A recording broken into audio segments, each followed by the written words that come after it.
I'm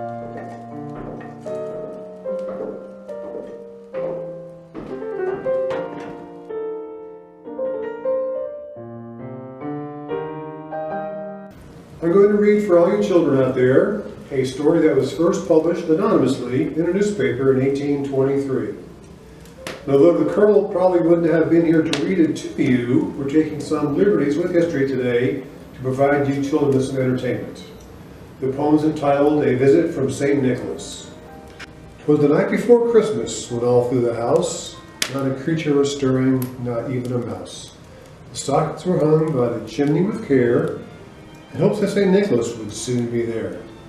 The children all nestled, all snug in their beds, while visions of sugar plums danced in their heads. And my little kerchief and I in my cap had just settled down for a long winter's nap. When out on the lawn there arose such a clatter.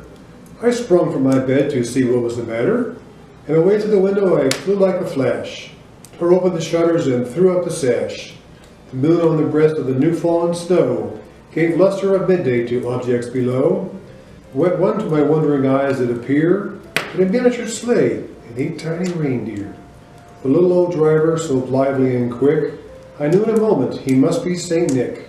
More rapid than eagles his coursers they came, and he whistled and shouted and called them by name. Now Dasher, now Dancer, now Prancer and Vixen, on Comet, on Cupid, on Donner and Blitzen, to the top of the porch, to the top of the wall. Now dash away, dash away, dash away all.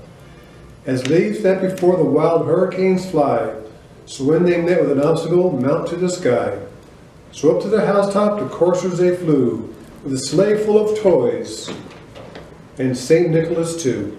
And then in the twinkling I heard on the roof the prancing and pawing of each little hoof. As I drew to my head and was turning around, down the chimney St. Nicholas came with a bound. He was dressed all in fur from head to his foot, and his clothes were all tarnished with ashes and soot.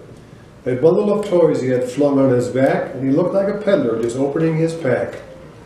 His eyes, how they twinkled, his dimples how merry. His cheeks were like roses, his nose like a cherry.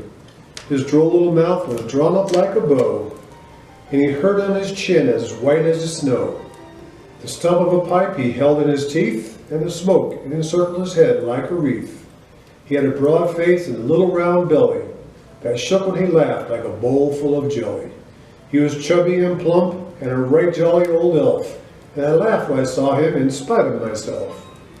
A wink of his eye and a twist of his head, and soon gave me know I had nothing to dread. He spoke not a word, but went straight to his work, and pulled off the stockings, then turned with a jerk, and laying his finger aside of his nose, and giving a nod, up the chimney he rose. He sprang to his sleigh, and his team gave a whistle, and away they all flew like the down of a thistle. But I heard him exclaim, ere he rode through the night, Merry Christmas to all, and to all good night.